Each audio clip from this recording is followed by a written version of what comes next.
जे बा 5वां चरण के चुनाव हो रहल बा। ये चुनाव से बात साबित हो गई कि मोदी जी के सरकार जा रहल बा जे हमनी से बाबा साहब अम्बेडकर के संविधान छीनल चाहता। हमनी से रोजगार छीन लेलक सरकार, अब मुंह के रोटी भी छीनल चाहता। ऐसे ये सरकार के विदाई हो रहल बा। महोदय में ये भी देखे होंगे कि वो कुछ चंद बड़े लोग के साथ घूमते, और यहाँ तक लोग बता रहे थे कि वो पानी पीने में भी कतराते हैं, माला पहनने में भी कतराते हैं। इसीलिए जब हम लोग एक हो जाएंगे तो उनकी कहीं भी हैसियत नहीं रहेगी कि वो चुनावी जो है उनको जमानत जब्त भी हो सकती है। अगर ताकत जो आप लोग की सांसद है, सांसद बनने के लिए जरूर आरा आते हैं, उसके बाद यहाँ से जो सीधे जो है दिल्ली जाते हैं तो फिर मुड़ के भी हम लोगों को नहीं देखते।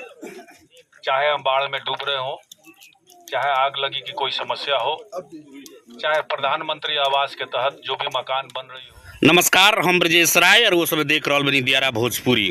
आज महागठबंधन माले उम्मीदवार सुदामा प्रसाद जी के कारवा दियारा क्षेत्र में पहुंचल। हम बताई जे दमोदरपुर, बहोरनपुर, लछू टोला, चमरपुर, करजा तमाम गांव में आज सुदामा प्रसाद जी के चुनावी दौरा रहल। हम बताई जे शाहपुर विधायक राहुल तिवारी जी अगुवानी कैनी पूरे दियारा इलाका में कारवा घूमते घूमते पहुंचल गांव बहोरनपुर में। देख सकतनी कि आज बताई जे पूरा दियारा इलाका में, पूरा शाहपुर विधानसभा के जो दियारा इलाका बा वो इलाका में भ्रमण पर अनी है। यहाँ सब है शाहपुर के विधायक जी पूरा क्षेत्र में आज सुदामा प्रसाद जी के भ्रमण करवाइनी। हम बताई जे ई कारवा पहुँचल बहोरनपुर में। बहोरनपुर के पंचायत के लोग जौन बा के जब मौजूद रहे, आज बताई जे पूरा गहमा गहमी के माहौल रहे जब आज सुदामा प्रसाद जी आ रहा बनी। बहुत सारा लोग बहुत दिन से इंतजार में रहे। जब बताई जे पिछला दिनों भाजपा उम्मीदवार RK सिंह जी भी दियारा इलाका में आई रही वहाँ के पूरा दियारा भ्रमण करके गई रही। आज सुदामा प्रसाद जी दियारा इलाका में देख सकतनी गाँव बहोरनपुर में जब विधायक जी के राहुल तिवारी जी के भी जब पुष्पमाला से स्वागत भइल, साथ ही साथ माले गठबंधन उम्मीदवार सुदामा प्रसाद जी के भी जब पुष्पमाला से स्वागत भइल। हम बताई जे RJD से विधायक बनी राहुल तिवारी जी। तमाम RJD के कार्यकर्ता लोग, चाहे दियारा इलाका में गौरा के, करजा के, दमोदरपुर के, बहोरनपुर के तमाम लोग जौन पार्टी के कार्यकर्ता लोग रहे, मुस्तैदी से आज बताई जे अतना गर्मी में मैंने कहल जाओ जो तपिस रहा, फिर भी पूरे दियारा इलाका में एगो अजब के माहौल रहा। चारों तरफ ही चर्चा के विषय रहा जे सुदामा प्रसाद जी के आज आगमन हो रहा बा। हम बताई जे चाहे चमरपुर के बात कही जाओ, लक्ष्मणपुर के बात कही जाओ, बहोरनपुर के बात कही जाओ, दमोदरपुर, पुरसोतीपुर, सारंगपुर, सुरेमनपुर, लछू टोला, चारघाट, चनौर, करजा, गौरा तमाम जगह जान बाकी आज यहाँ के दौरा रहा। बहोरनपुर में बताई जे नुक्कड़ सभा के भी आयोजन कई गई रहा। हमने के शाहपुर विधायक जी भी जब जनता के संबोधित कैनी, साथ ही साथ सुदामा प्रसाद जी भी जनता के संबोधित कैनी। का कुछ कहनाम रहा यहाँ सबके, आई सुनल जाओ। प्रवासी सांसद है, सांसद बनने के लिए जरूर आरा आते हैं, उसके बाद यहाँ से जो सीधे जो है दिल्ली जाते हैं तो फिर मुड़ के भी हम लोगों को नहीं देखते।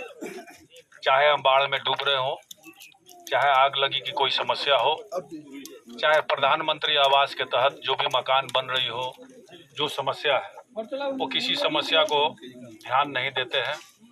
यहाँ तक कई वादे करके वो गए इस इलाका में, दियारा इलाका में एक भी बड़ा काम जो है इस दियारा इलाका में उन्होंने नहीं किया। तो ऐसे सांसद को हटा के हमारे प्रत्याशी जो भोजपुर के हैं, यानी भोजपुर के बेटा है, जिनको लगाव रहेगा इस धरती से, और ये कम से कम 2 बार से सेवा, मतलब प्रेजेंट में ये विधायक भी है और 2 बार से तरारी विधानसभा क्षेत्र में इन कार्य कर रहे हैं। और मैं इनको विधानसभा में देखता हूँ, जितने भी गरीब गुरबे की बात हो या जमीन की जो रसीद नहीं मिलती है जिस गरीब को, या उनका जो झोपड़ी का मकान है, इंदिरा आवास में जो गड़बड़ी है, प्रधानमंत्री आवास में जो गड़बड़ी है उसकी मुद्दा, या कोई भी जनहित का मुद्दा हो, ठेला वाले का मुद्दा हो, कोई भी फुटपाथ वाले का मुद्दा हो, सभी मुद्दा को लेके ये जुझारू रूप से सरकार से लड़ते रहते हैं। तो हम लोगों ने देखा, मोदी सरकार को भी देखा, बहुत झूठी सरकार है। कई वादे प्रधानमंत्री ने किए कि हम देश में आके 2 करोड़ लोगों को रोजगार देंगे और काला धन जो विदेश में जमा है उसको लाके हम भारत में लाएंगे। वो इतना पैसा रहेगा कि सभी लोगों को 15 लाख भी मिल सकता है। देखिए, ऐसे वादे उन्होंने जो बाहर से पैसा तो छोड़िए, देश में ही वो स्विस बैंक खोल दिए पार्टी के नाम पे। उन्होंने ऐसा व्यवस्था किया कि सरकार में जो है चंदा जो लिया वो तो सुप्रीम कोर्ट नहीं रहता और पीआईएल करने वाले के जो साथ नहीं रहते तो आज पता भी नहीं चलता। उससे ये पता चलता है कि 8,000 करोड़ से ऊपर रुपया जो है इस कंपनियों से पैसा लिया है। उस कंपनियों से लिया है जिस कंपनी को सरकार ने काम दिया और उसके चलते देश में महंगाई बढ़ गई है। और उन्होंने वादा किया था कि आपको सिलेंडर जो है, जो पहले 500 मिलता था वो उनको महंगा नजर आ रहा था, जो अब 1200 में है। इन सब मुद्दों को देखते हुए हम चाहेंगे कि सभी लोग मिलकर सुदामा जी जो महागठबंधन के प्रत्याशी के रूप में आए हैं, जिनका निशान जो है झंडा पे 3 तारा है, और इन्हीं को हम लोग मजबूत हाथ करें ताकि सदन में जाके आप लोग गरीब गुरबा की बात जो है करें।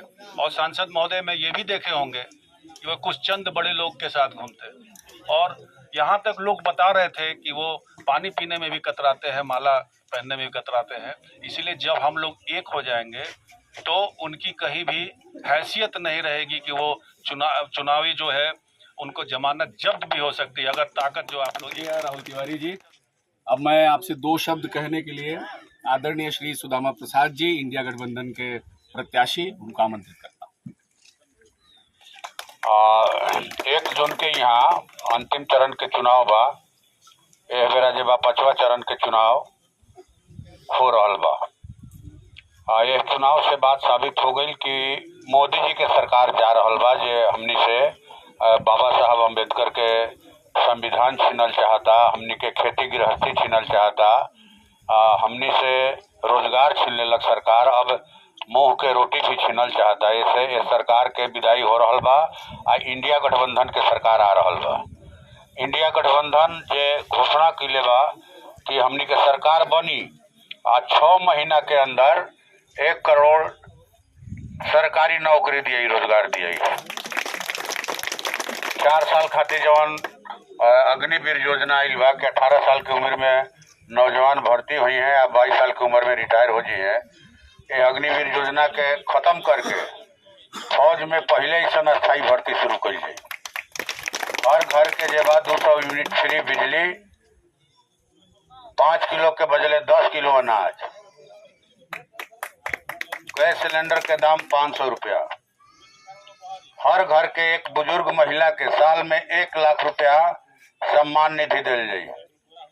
जे माने स्नातक डिग्रीधारी नौजवान बने, जब तक उनका नौकरी नहीं लग जात, साल में एक बेरा उनका के 1 लाख के कहल जाए कि प्रोत्साहन राशि दिल जाए, वजीफा दिल जाए।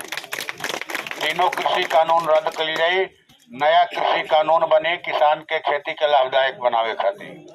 आज दिल्ली के बॉर्डर पर जे शहीद भइल बड़े किसान, उनका परिवार के 20-20 लाख के मुआवजा दिल जाए। यह घोषणा बा। पुराना पेंशन योजना बा जौन वाजपेयी जी के सरकार कर्मचारी के पेंशन खत्म कर दिलक, ओकरा के फिर से चालू कल जाए। ये लोग आम आदमी के हक अधिकार छीन के अडानी अंबानी के देता। ऐसे अडानी अंबानी के सरकार के कहल जाए कि गिरावे के समय आ गई बा। 1 जून के 3 नंबर पर ईवीएम मशीन में रहे 3 तारा वाला झंडा, वो बटन दबा के इतना वोट से अपन प्रतिनिधि जिताई कि भारत में रिकॉर्ड टूट जाए कि भाई आरा संसदीय क्षेत्र से सबसे ज्यादा जो बा प्रतिनिधि के लोग एमपी के जिता के भेजले बा। आपकी एमपी बनावे के नहीं के, रउआ लोग के खुद एमपी बने के बा। यही अपील के साथ अपन बात समाप्त करता नहीं। तो दोहराइएगा, 3 नंबर पर 3 तारा, ईवीएम मशीन पर 3 नंबर पर है 3 तारा के निशान। तरुआ सब दोहराई, 3 नंबर पर 3 तारा। आरा में बदलाव का नारा, आरा में बदलाव का नारा। बहुत बहुत धन्यवाद आप सब।